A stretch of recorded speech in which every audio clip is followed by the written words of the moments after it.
So for today's video, ipapalagay natin yung muffler natin ulit kasi di ba nalaglag. Kaya tara, samahan nyo ako dun sa muffler ulit. Let's go! Nakakayimot ang tunog, sobrang ingay.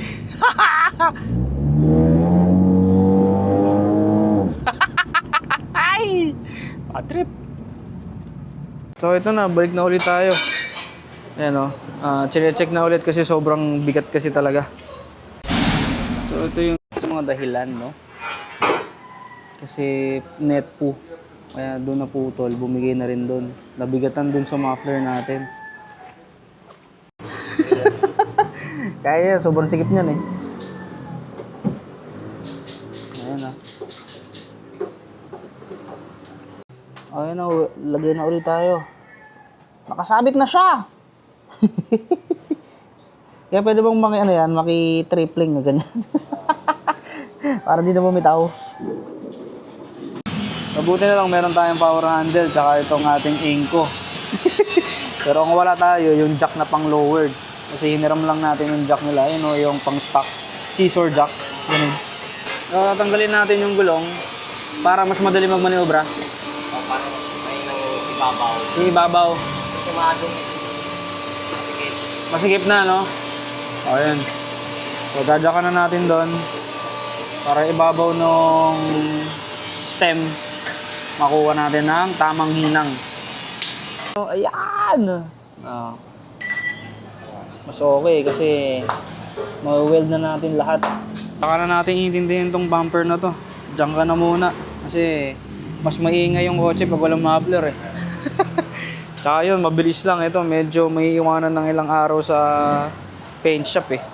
No? Ayan na yung flat bar na reinforce. Wala eh, sobrang bigat kasi talaga ng muffler natin. Kailangan mag-reinforce lang. Buti na lang maaga nagbukas kasi may gagawin pa tayo ngayong araw.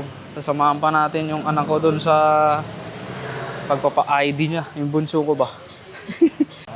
Ito, tama. Ano yan? Oo, yung ano. Sa bracket. Sa bracket? Correct, tingnan mo rin. Yung dumidikit. Ito. Nilalim. Ayan na, okay na ulit. O, tapos na yung harapan at sa likod. Uwian time! Doon naman tayo sa graduation na, graduation sa grad pic. Sa ID picture ng bunso ko. Sama kayo? Tara, sasama ko kayo. Eto na siya ulit! Maayos na siya ulit. Ayan na yan. O, hindi na maalog. Huwag kang bibitaw, huwag kang bibitaw. Kasi wala na naman tayo maharap na muffler na ganon. So, yun na. Tapos na tayo. So, sinihil tayo ng 600 pesos doon sa ginawa na yon. Sa paglalagay ng muffler. O, hindi na siya nakakayamot. Hindi na tunog scav, hindi na tunog na nasa gitna. Talaga naman, bibitaw pa talaga yung muffler eh. Kung sakaling hindi ko na naman nakita yon, buti na lang hindi dun sa Tagaytay nasira. Kung hindi, wala na naman ako muffler.